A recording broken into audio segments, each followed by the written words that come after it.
Avant d'entrer dans la prédication, je ne sais pas si vous vous souvenez, pour ceux qui étaient en Zoom mercredi soir, notre frère Dieudonné Kassonga avait demandé s'il y avait des frères et sœurs qui avaient vécu des choses particulières avec le Seigneur lors du dernier week-end que l'on a eu avec le couple pastoral Didier et Isabelle Biava.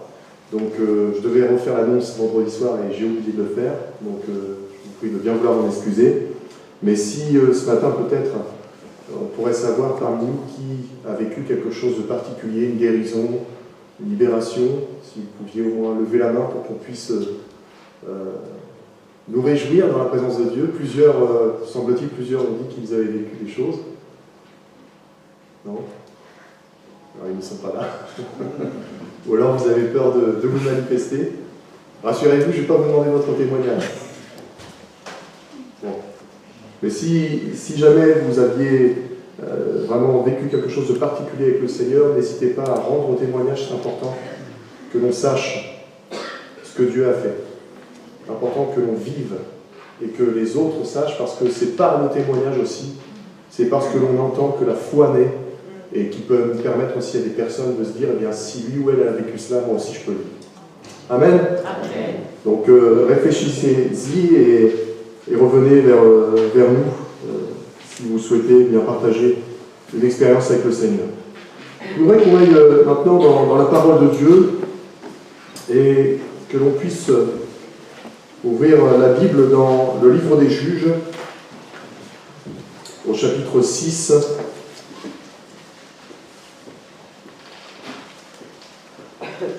Et pour introduire cette méditation, on va lire les versets 12 à 14.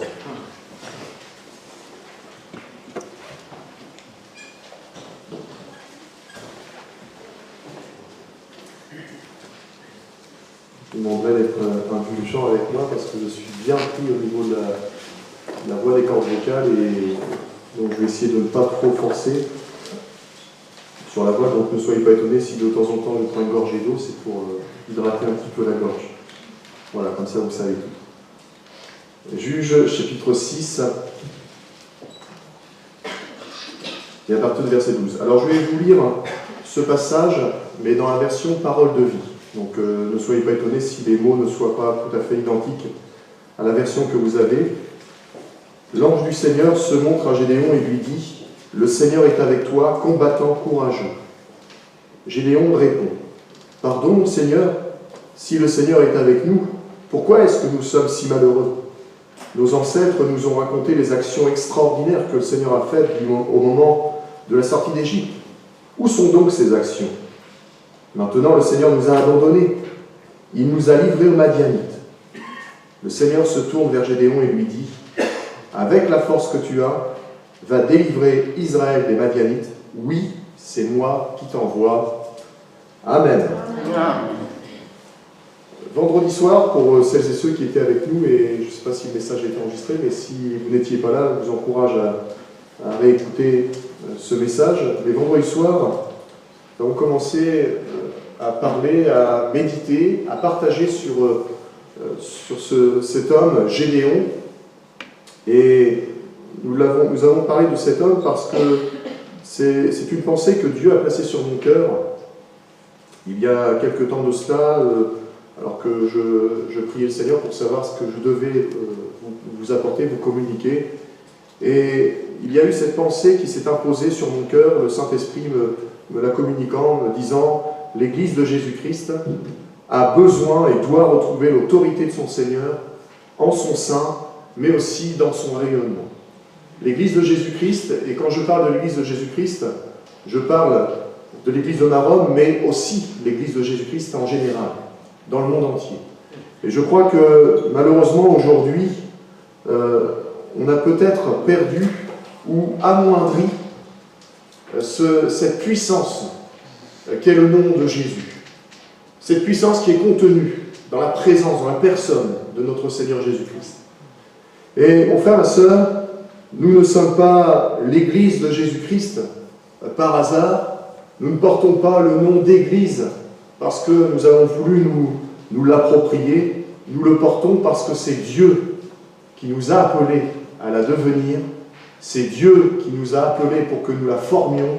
C'est Dieu qui nous a appelés pour que nous puissions, dans la présence de Dieu, dans la présence même de Jésus-Christ, être l'instrument par lequel Dieu veut se manifester sur la surface de la terre et par lequel aussi son nom doit être proclamé, annoncé et doit être connu comme étant un nom puissant, le nom tout-puissant, celui qui change et qui transforme les vies. Je crois que l'Église, et nous savons que l'Église, ce n'est pas le bâtiment, hein, c'est vous et moi qui la composons.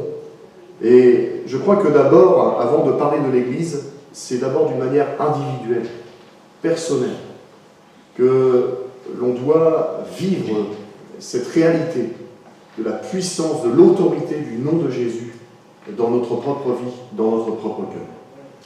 Et je crois que Gédéon est l'exemple, vraiment un exemple bien choisi, et Dieu ne fait pas les choses au hasard dans tout ce qu'il nous a rapporté dans sa parole, pour nous montrer que quand Dieu désire que son peuple retrouve l'autorité et la puissance de son nom, eh bien il est capable de susciter, même parmi ceux qui est le plus faible, peut-être celui ou celle que l'on ne considérerait pas, il va utiliser cette personne pour pouvoir se glorifier.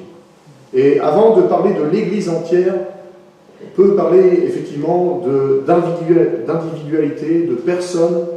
Et vous et moi, mon frère et sœur, c'est d'abord à notre niveau que les choses doivent se passer. C'est d'abord personnellement que les choses doivent prendre place. Quand mon cœur est transformé, quand mon cœur vit cette réalité de la puissance, de l'autorité du nom de Jésus, automatiquement cela va se voir à l'extérieur, cela va se sentir, cela va se s'entendre et cela va se vivre. Parce que Jésus-Christ ne demande qu'à rayonner de notre vie et autour de nous. Nous avons vu vendredi soir que face à ce constat déplorable d'une situation d'apostasie, et le peuple d'Israël s'était éloigné de Dieu, mais Dieu, dans sa grâce, a entendu leurs cris et a permis qu'un homme, Gédéon, qui ne pensait pas être ce qu'il était, puisse être utilisé d'une manière puissante par Dieu. Et on a vu vendredi soir que cet homme, Dieu va lui rappeler, Dieu va lui faire connaître son identité, va lui rappeler qui il est réellement. Non pas ce que lui considère, non pas ce que lui peut voir de ses propres yeux, mais ce que Dieu lui voit de lui. Et ce que Dieu dit aussi de lui. Et nous avions vu que c'est important pour vous et moi d'apprendre, peut-être de réapprendre, à écouter ce que Dieu dit de nous, avant d'aller et de faire ce que nous pensons être bon et juste pour le Seigneur. Il faut que vous et moi, nous connaissions notre identité en Jésus-Christ. Quand nous connaissons notre identité en Jésus-Christ, eh bien nous pouvons commencer à marcher de l'avant, nous pouvons commencer à aller vers le combat, nous pouvons commencer à aller pour gagner des âmes, parce que nous savons à qui nous appartenons, et nous savons avec qui nous sommes, nous savons aussi qui nous accompagne, et comme nous le savons, eh bien nous pouvons avancer en triomphateur. Une fois que la connexion est claire, que l'on devient attentif, que l'on se laisse interpeller, eh bien Dieu donne d'autres instructions. Dieu donne d'autres informations qui vont lui permettre de faire bouger les choses pour que sa puissance puisse être vécue au milieu de son peuple. J'aimerais qu'on puisse prendre toujours dans le livre des Juges au chapitre 6 et avancer dans notre lecture. Et on va lire à partir du verset 25.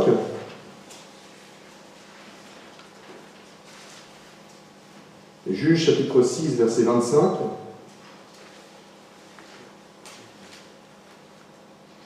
Alors comme je sais que notre frère le pasteur Elis Fapaïs a une forte voix, est-ce que notre frère pourrait lire les versets pour nous, s'il vous plaît? du verset 25 jusqu'au verset 32, s'il vous plaît. Merci. Il y eut une grande famine dans Samarie, et ils lacérèrent tellement qu'une... Alors, c'est Juges, chapitre 6, verset 25. C'est pas grave. Il n'y a pas de problème. Juges 6. 25 à 32.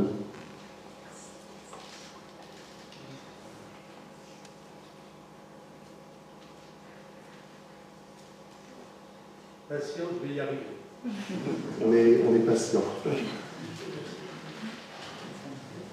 Dans la même nuit, c'est ça? Oui, tout à fait. L'Éternel dit à Gédéon, prends le jeune taureau de ton père et un second taureau de 7 ans. Renverse l'autel de Baal qui est à ton père et abat le pieu sacré qui est dessus. Tu bâtiras ensuite et tu disposeras sur le haut de ce rocher un autel à l'Éternel ton Dieu. Tu prendras le second taureau et tu offriras un holocauste avec le bois de l'idole que tu auras abattu. Gédéon prit 10 hommes parmi ses serviteurs et fit ce que l'Éternel avait dit. Mais comme il craignait la maison de son père et les gens de la ville, il exécuta de nuit et non de jour. Lorsque les gens de la ville se furent levés de bon matin, voici, l'autel de Baal était renversé, le pieu sacré placé dessus était abattu, et le second taureau était offert en holocauste sur l'autel qui avait été bâti. Ils se dirent l'un à l'autre, qui a fait cela? Et ils s'informèrent et firent des recherches. On leur dit, c'est Gédéon, fils de Joas, qui a fait cela. Alors, les gens de la ville dirent à Joas, fais sortir ton fils et qu'il meure, car il a renversé l'autel de Baal et abattu le pieu sacré qui était dessus. Joas répondit à tous ceux qui se présentèrent à lui, est-ce à vous de prendre parti pour Baal? Est-ce à vous de venir à son secours? Quiconque prendra parti pour Baal mourra avant que le matin vienne.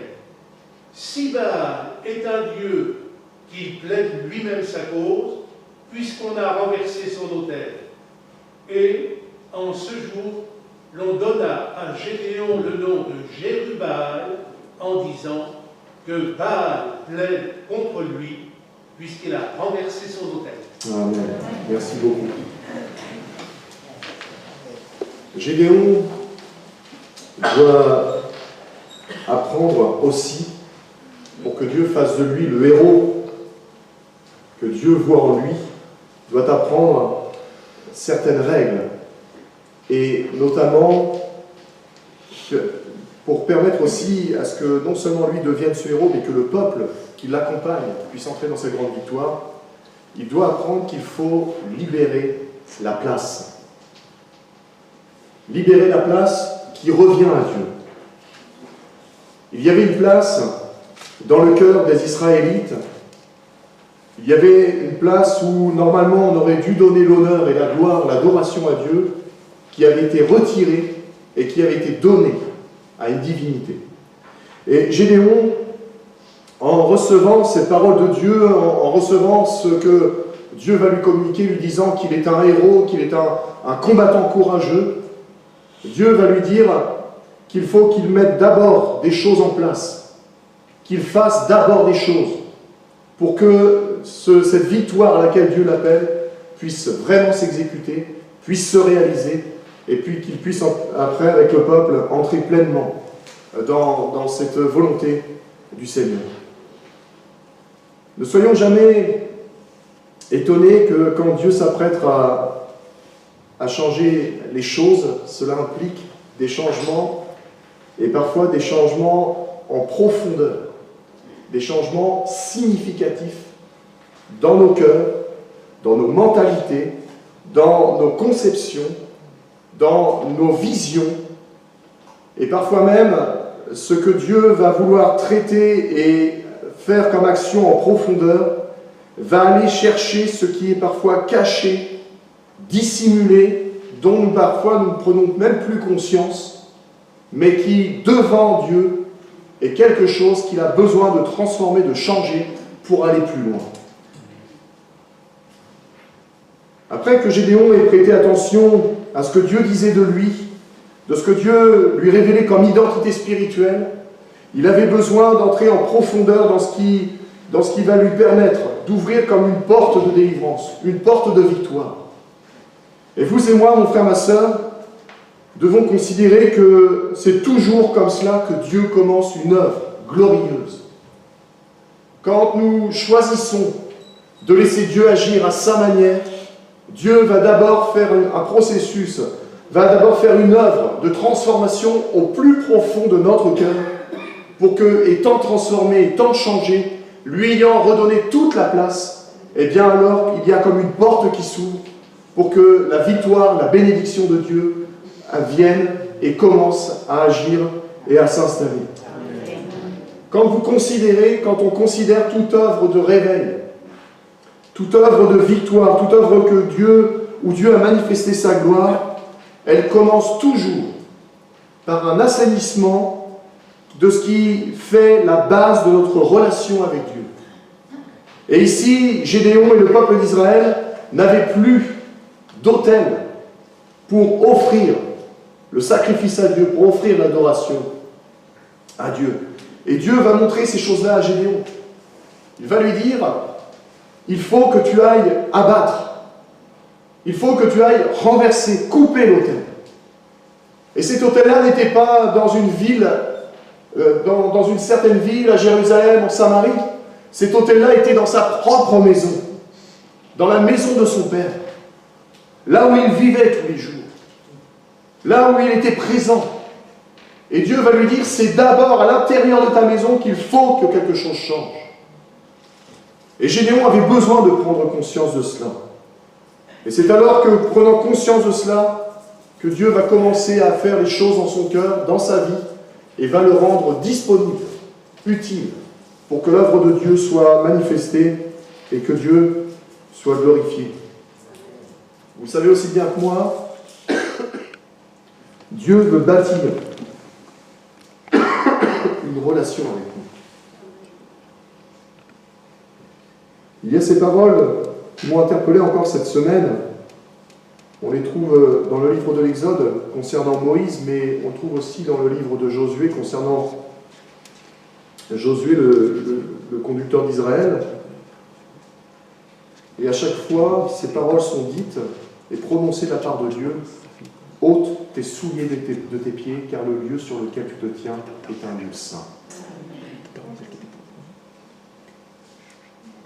Il nous faut toujours apprendre à bâtir et à consolider notre relation avec Dieu. Finalement, ce n'est pas quelque chose qui est acquis définitivement. Quand on se donne à Jésus, quand on vient au Seigneur Jésus, qu'on le découvre comme notre sauveur personnel, on découvre cette relation avec Dieu le Père. On découvre qu'il y a un Dieu dans le ciel qui nous aime. On découvre que Dieu, en la personne de Jésus, est venu nous sauver, pardonner nos péchés.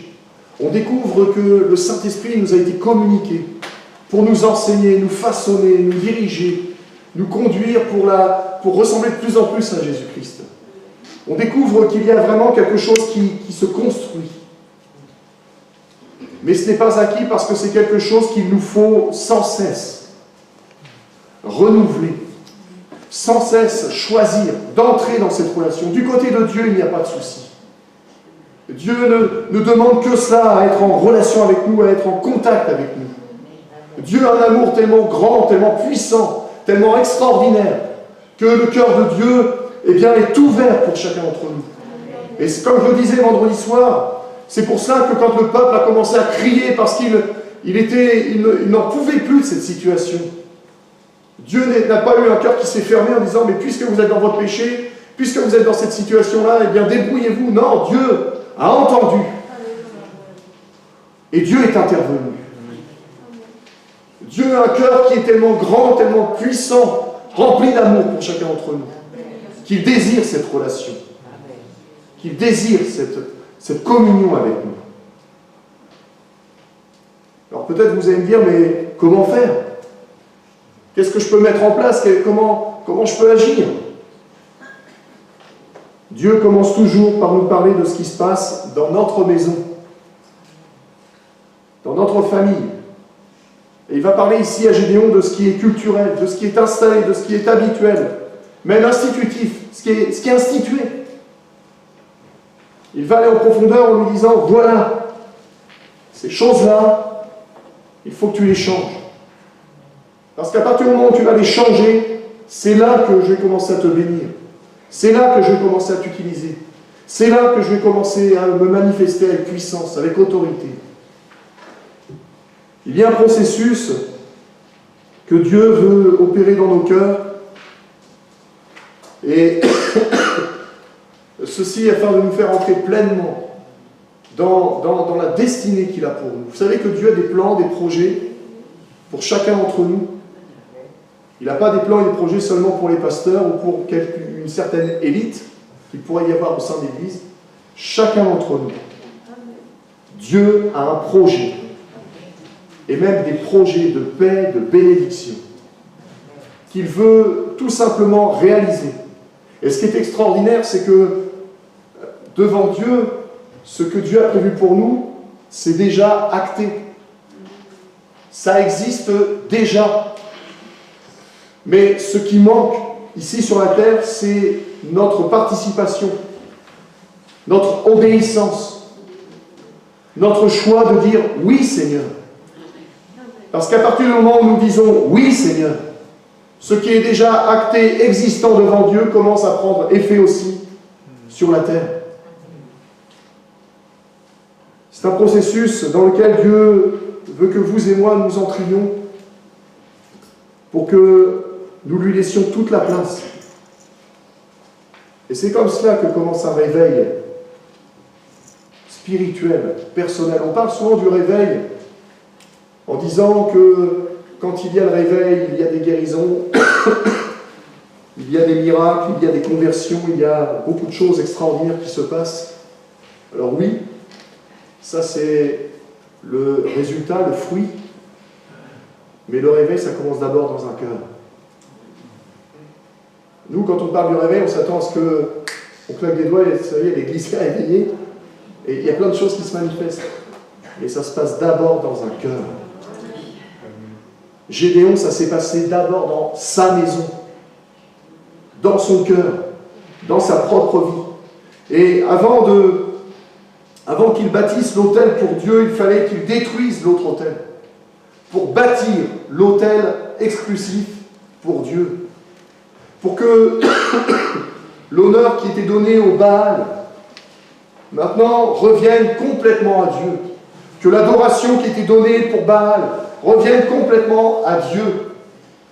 Et il fallait détruire, renverser cet autel pour que l'autel de Dieu soit bâti et qu'il puisse ensuite eh bien, apporter la louange, apporter l'adoration, les sacrifices qui honorent Dieu et qui ouvrent le ciel.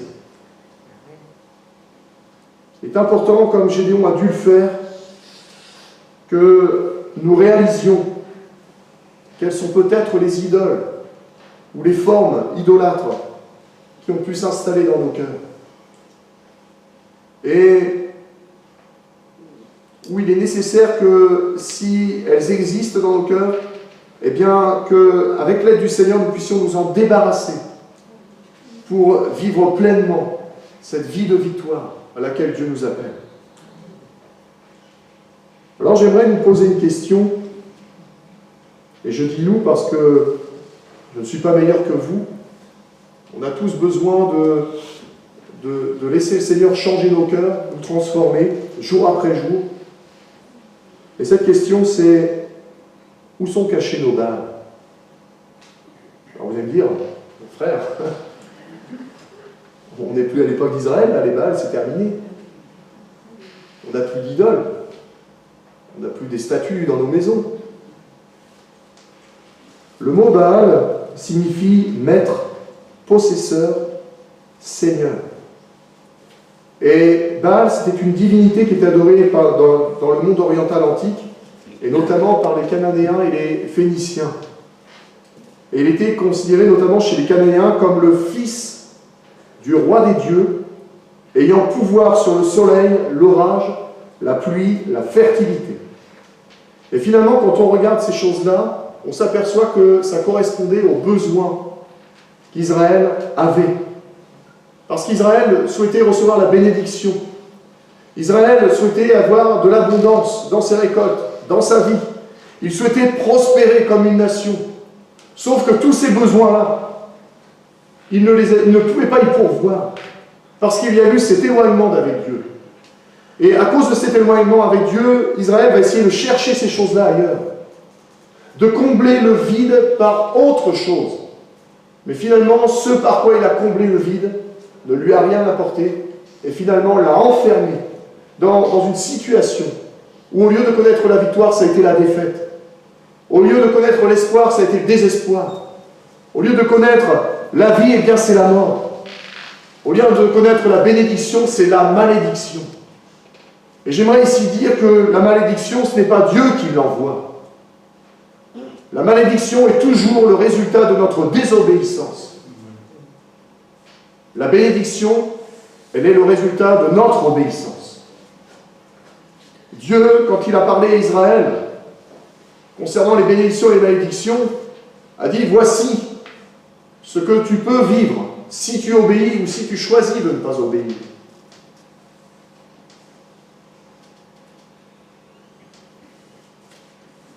L'idolâtrie se définit par une adoration d'une image ou d'une représentation, mais finalement l'idolâtrie trompe l'homme et la femme qui le pratiquent parce qu'elle l'éloigne en les pervertissant de ce qui est réel, de ce qui est vrai et de ce qui est unique.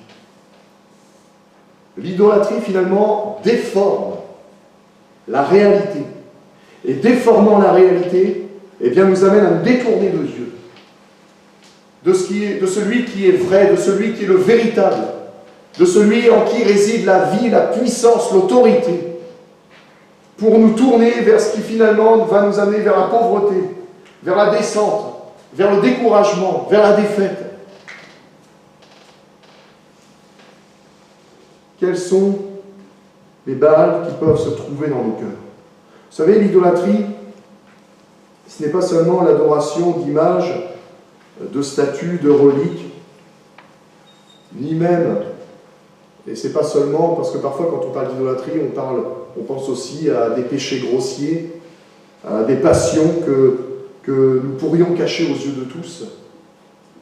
Mais parfois c'est plus subtil que cela. Parfois c'est plus caché, plus dissimulé. Finalement, l'idolâtrie, c'est tout ce qui prend l'honneur, c'est tout ce qui prend le temps, c'est tout ce qui prend l'adoration que nous devons à Dieu seul. J'aimerais, mon frère, ma sœur, et j'espère en cela ne pas vous choquer, mais citer quelques exemples de cette forme d'idolâtrie qui peut être subtile, cachée dans nos cœurs.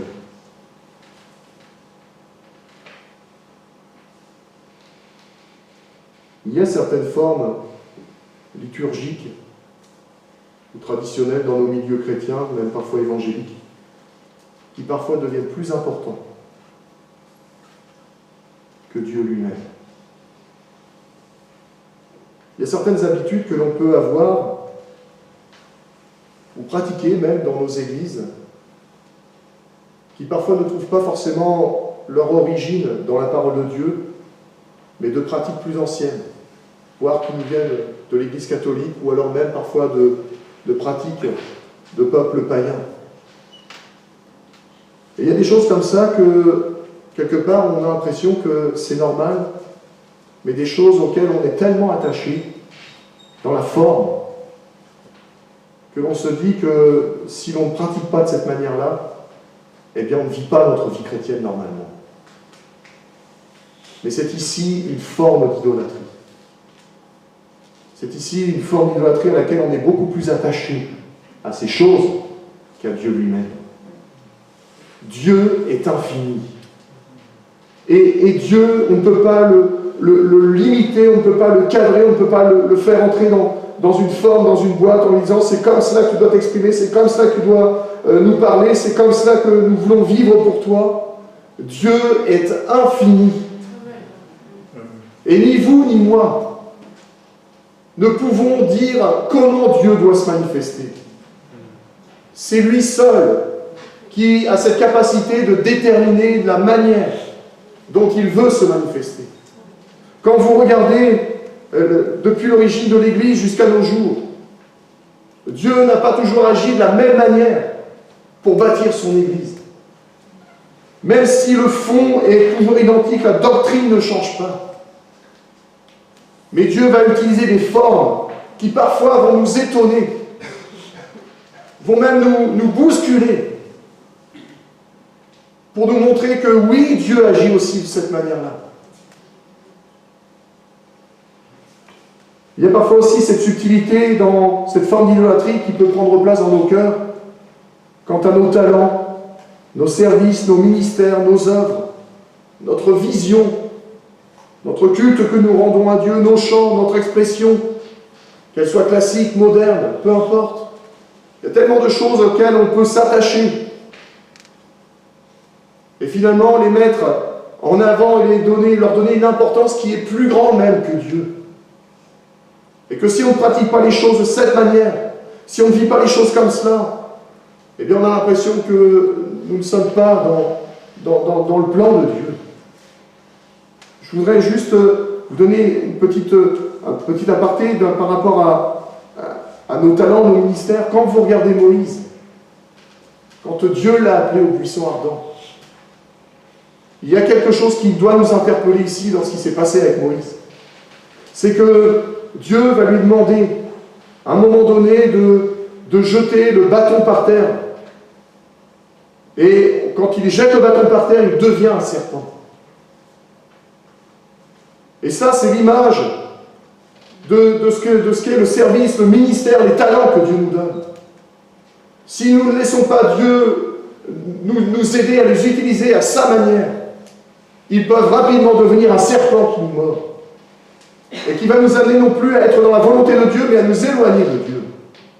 Et Moïse, dans le même temps, a eu besoin de comprendre que lorsque Dieu va lui demander de mettre sa main dans son sein, il va la ressortir la main pleine de lèpre.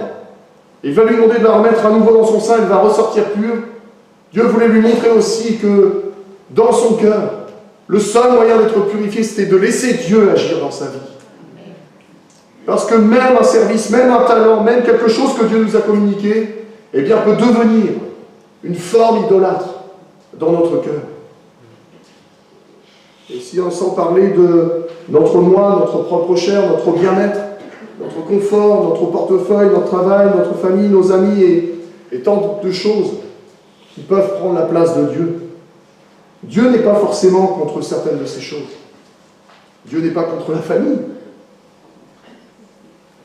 Mais quand le don devient sujet d'adoration, au lieu d'adorer le donateur, eh bien notre cœur, oui, devient un cœur idolâtre.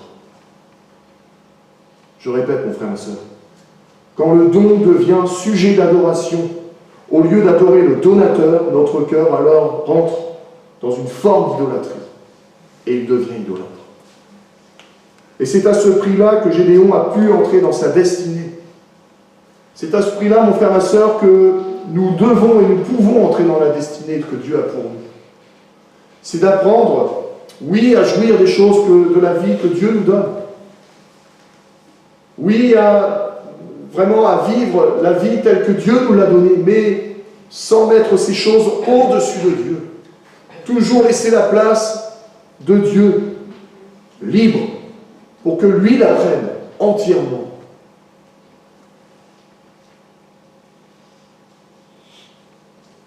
Gédéon va susciter des réactions, et ça c'est normal. faut vous y attendre. Moi, je me souviens, ma femme pourra en témoigner, il y a quelques années de cela, j'ai vécu une expérience particulière avec le Seigneur et je peux vous assurer qu'à partir du moment où on se positionne pour Dieu, il y a de la réaction en face. Et dans cette période, j'ai vécu des combats comme jamais j'avais vécu. Parce qu'à partir du moment où on se positionne pour Dieu, on dérange l'ennemi. Gédéon va être appelé Jérubbaal. Et quand on choisit de rétablir le culte, quand on choisit de remettre Dieu à sa place, quand on choisit de remettre Dieu en premier dans notre vie, quand on choisit de mettre Dieu au-dessus de tout, eh bien même si dans un premier temps ça peut se faire d'une manière cachée parce que c'est dans le cœur, Gédéon il est intervenu de nuit. Même si ça peut se faire de manière cachée, personne ne le voit, mais néanmoins, à un moment donné, tôt ou tard, il y a quelque chose qui va se voir. Parce que ça va se voir. Ce que Dieu fait dans un cœur, ça se voit. Ça s'entend. On le ressent. Quelqu'un qui vit la présence de Dieu, quelqu'un qui est rempli du Saint-Esprit. Vous ne pouvez pas être à côté de quelqu'un qui vit la puissance de Dieu dans sa vie sans que vous ressentiez qu'il y a quelque chose qui n'est pas, enfin, qui n'est pas normal, qui est surnaturel. Sa décision va provoquer des remous, des vagues, des réactions dans les gens qui sont autour de lui, mais aussi dans le monde spirituel. Mon frère, ma sœur, à partir du moment où tu vas choisir, où tu choisis de dire « Dieu, je veux lui laisser toute la place », eh bien, dans le monde spirituel, il y a des alarmes qui vont commencer à s'allumer. Attention, danger. Attention, danger. Un chrétien se réveille, une chrétienne se réveille. Attention, danger. Il ne dort plus. Il commence à redonner à Dieu toute la place. Ça devient un objet dangereux. Et si on le laisse faire, si on la laisse faire, eh bien, ça risque de troubler l'œuvre du diable. Et quand un homme, une femme commence à rétablir ce qui est essentiel et qui permet à Dieu de se mettre en mouvement, eh bien l'enfer commence à trembler. Les choses dans le monde spirituel commencent à bouger parce qu'ils s'aperçoivent que finalement vous devenez gênants. Mais ce n'est pas parce que nous devenons gênants que nous sommes perdus. Et j'aimerais terminer avec ce texte-là. Je vais inviter les musiciens à s'approcher pour entonner un chant après cette méditation. Mais j'aimerais vous citer ce texte de la première épître de Jean, au chapitre 4, verset 4. « Vous, petits enfants, vous êtes de Dieu, et vous les avez vaincus, parce que celui qui est en vous est plus grand que celui qui est dans le monde. » Ce que tu vis, mon frère, ma sœur, va assurément se voir dehors. Et vous et moi, assemblés ensemble, en église, en communauté, en vivant cette réalité de la présence de Dieu dans nos cœurs, dans nos vies, eh bien ça va se voir dans ce quartier, dans cette ville. Ça va s'entendre. Les gens vont voir qu'il y a quelque chose qui se manifeste. Qu'il y a un Christ vivant. Un Christ qui est réel, qui est puissant. Les gens vont savoir que lorsque l'on invoque le nom de Jésus, la puissance de Dieu est manifestée. Les gens vont entendre et vont voir des hommes, des femmes être transformés, changés. Parce qu'il y a eu ce choix d'abord, dans un cœur, de dire « Dieu, je te donne toute la place. Je ne veux plus me laisser asservir par quoi que ce soit de forme d'idolâtrie. Mais je veux simplement, Seigneur, te donner toute la place. »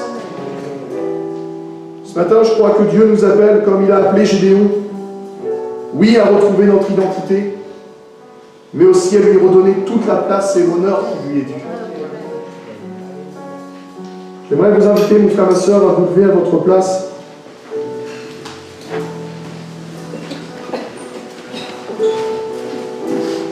Et peut-être vous donner l'occasion, pendant que la musique joue, chacun de notre côté, fermons nos yeux devant le Seigneur, dans sa présence. Prêtez l'oreille, commence, mon frère, ma soeur, à ouvrir ton cœur et à écouter ce que Dieu dit de toi. Il t'appelle vaillant, vaillant, guerrier, guerrière, courageux, courageuse. Mais pour que tu entres pleinement dans ta destinée, mon frère, ma soeur, il faut que tu apprennes aussi, il faut que j'apprenne à lui laisser toute la place, à ne rien retenir pour lui, mais à le laisser agir avec puissance dans ma vie. Ce matin, Dieu voudrait simplement que tu puisses